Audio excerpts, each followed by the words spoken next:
Horizon Rebuilt Chapter 6. 3 days after the rig explosions, Horizon raced through a burning factory complex. One of Surtur's regular moonquakes had finally overwhelmed the under-maintained safety systems of a 50-year-old chemical plant along the equator. Even with her FedTech environment suit and helmet, the fumes from the open chemical vats, heat from the flames, and falling girders would tax her regenerative abilities. The rest of the friendly society didn't dare to come within half a kilometer of the facility. One hoped that was far enough that whatever might be attempting to kill her wouldn't splash over onto them.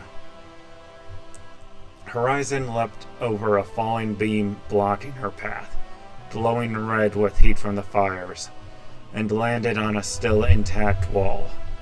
Her metallic-clad claws dug into the concrete of the wall as she scrambled up to a catwalk that had thus far escaped the quake and flame. So far, she had found no survivors, just corpses, most of them partially dissolved in spilled chemicals or incinerated by the flames. However, she couldn't take the chance that there might still be someone still alive and trapped in the building. There was an enclosed office space on the far side of the beam, held 4 stories above the factory floor on a scaffold. By no means did it look safe in this situation. Already she could see that sections the size of whole rooms had fallen off of the suspended block. She'd already checked every other sector of the factory. This was the last one. Was there anyone still trapped inside? Her helmet had several sensors with better acuity than her augmented senses. She directed the auditory pickups towards the offices, tuning out the surrounding noise from the ongoing fires. Able to focus now, she scanned the office, picking up the crackling of fires on board, groaning of expanded joints, and... Wait, was that a series of dry gasps? Horizon triangulated the source of the sound and switched to thermal sensors. The room was heating up, but not yet combustion temperatures. On the back wall there was a person-shaped flicker in the heat images. Without hesitation, she scrambled up towards the offices, diagonally climbing up and to the right. When she came within 10 meters of the big gap in the office's wall, she pulled her feet up under her and pushed off. The raccoon sailed through the air, her suit extending wing membranes between her arms and legs, allowing her to glide across the gap. Tanya? Sam spoke up just as she landed on the remnants of a floor and grabbed the wall for stability. Horizon grumbled at the AI's intrusion. What is it now? My analysis of the orb is nearing completion, Sam started to explain. The raccoon reached out for the nearest handhold and began to drag herself along the wall. Is it relevant to the mission at hand? She demanded.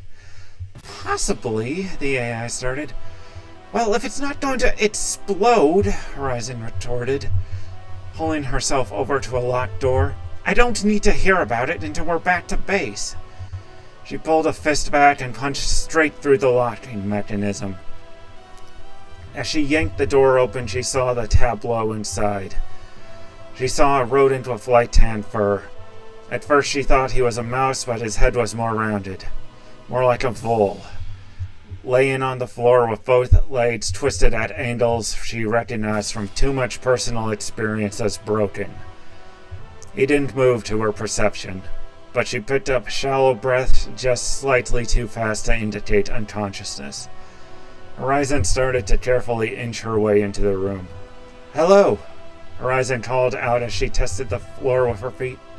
I'm from the Friendly Society. Wait a second. Sam appeared in Horizon's view in front of the vault. I told you I didn't need to know the analysis yet. Horizon chastised her. Not that. The panda pointed towards the vole's legs. Look at the angles. Someone broke his legs intentionally. Horizon grimaced in silent disgust. You mean like someone broke his legs for talking back to his boss and just left him here?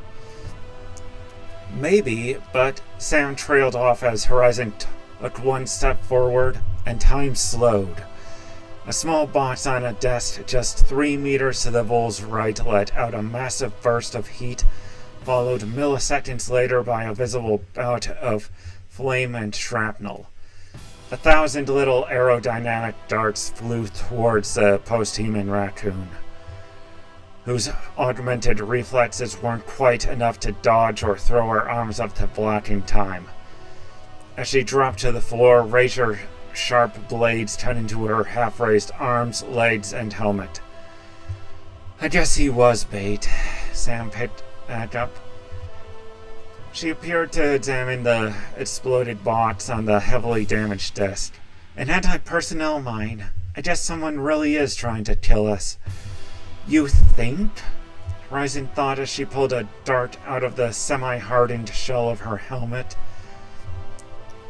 The exterior was hard polymer, but the middle layer between the shell and the cushioning material was a non-Newtonian gel that became solid when impacted with sudden force.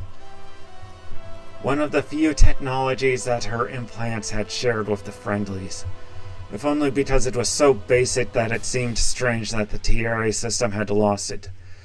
Though, the AI mimed a thinking pose, it seems a bit odd that whoever wants us dead would just use an AP mine. You'd think they would know by now that it wouldn't kill us. Just as Horizon managed to get 1 foot underneath her, there was a series of clicking sounds from all corners of the room. A quick glance around revealed 3-meter-wide boxes in the corners outside the blast zone, each of them extending spindly robotic legs. It was meant to delay me until the real assassins could show themselves. Horizon raised herself to a crouching position and prepared to spring at the closest robot. What are they? Give me a second. Sam made a show of looking over the robot spiders as they shed bits of their camouflage and repositioned other panels to form armor. Looks like HK-87 boarding drones, developed by the War Bastard Collective, who sell to everyone, Horizon thought. She leapt and slammed into the desk that had held the mine. The force pushed the desk violently into the drone behind it. I was hoping they'd provide some clue as to who sent them. If it comforts you, I doubt they came from Princeps. The panda's tail pointed behind Horizon, and she followed it to spy another drone leaping into the air. The Federation has far nastier things. Horizon rolled out of the way of the drone's claws, one extended leg piercing the floor just centimeters from her side. That's not particularly comforting, she retorted. Does the data you've sucked off our infosphere include any tips on fighting these things? Well, they're designed for extreme close quarters fighting, so they don't have ranged weapons. Horizon kept rolling away from the drone's plunging claws until she managed to get enough space to find her feet again. If you don't mind collateral damage and have the space, most recommend picking them off with railguns from 2 kilometers away. The drone was joined by the other one that wasn't currently trapped by a desk. Others used tanglers to immobilize them and pile-drive their battery packs. Sam highlighted the locations of the batteries in Horizon's HUD. They were under armor plates, but she supposed that was still useful. I don't really have any of those things here, Horizon reminded the AI. The drones tried to herd her into a corner, but she leapt past them, accepting a slash to the leg as penalty for the rash action. On-the-fly battle strategies are not exactly my thing, Sam said with a shrug. Damn, Horizon slid out of the way of another striking leg. The floorboards cracked under the point of the limb, sending splinters of synthetic polymer to pepper the raccoon. She glanced at the pattern of cracks left by the impact and had an idea. She crouched down, keeping an eye on the drones, and leapt straight up into the air. She twisted and flew backwards, away from the drones, and struck the floor. Horizon's injured legs buckled under the pain of the impact, and she fell to one knee. Sam glanced down at her with exasperation. "That wasn't enough force, you know," she commented. Horizon watched the drone scurry towards her. "I didn't have any other ideas." The maw of Sam's fluffy virtual tail opened and spoke 3 words. "Do that again." As the drones came within half a meter of Horizon, the raccoon climbed uneasily back to her feet and with great pain sprained and leapt. As she reached the apex of her leap, it felt like Surtur's feeble gravity reached up and yanked her straight down to the floor. Her legs crumpled, eliciting a scream of pain, and the floorboards erupted in a 2-meter-wide spider web of cracks. "Now, roll!" The tail's words brought Horizon's attention back to the drone skittering onto the cracked boards. The leading drone raised one fearsome spike over her head, and she just barely rolled through the excruciating pain she was feeling to evade. The spike pierced the already weakened floor, and it began to crumple.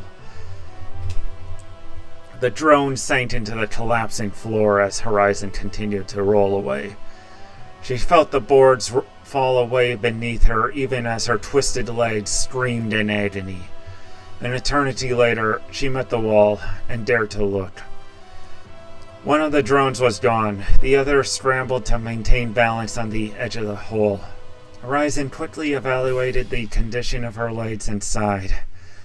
Her lower legs were bent in half, useless for walking until her thermoregulation implants activated the memory metal coating their bones. Her arms, on the other hand, had largely sealed the wounds left by the mine and hadn't been harmed by her little stunt. Grateful that the gravity on the moon was relatively low, Horizon lifted herself up on her hands and swung her ragged tail towards the drone. The long but light appendage barely phased the machine, even as it was trying to balance on 3 precarious legs, but it did obstruct its sensors long enough for her bent legs to slam into its main body. The drone's legs flailed uselessly in the air as it tried to find purchase on nothing, instead falling to the ground 4 stories down. Once Horizon settled herself back down, she carefully inched across the floor to peer down through the hole.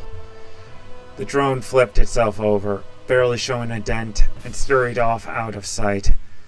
"How long would you bet it takes to climb 4 flights of stairs?" Sam asked. The raccoon felt her already agonized legs burn and shooting pain climb up and down the limbs as a localized fever activated the memory metal. "Hopefully longer than it takes my legs to fix themselves," Horizon retorted. She began to drag herself up towards the injured vole her unknown foe had used for bait. He looked barely out of his teens, at most, and his leg injuries had been joined by a number of cuts and abrasions from stray shrapnel. The end of a dart protruded from his chest, weeping a small amount of blood that had the raccoon worried. "Hey kid," Horizon shouted, "can you hear me?"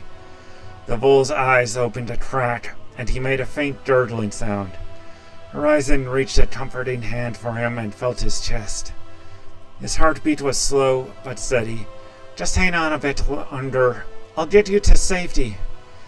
Abruptly, the vole's eyes shot wide open, and he spat a half-congealed wad of blood onto Horizon's face.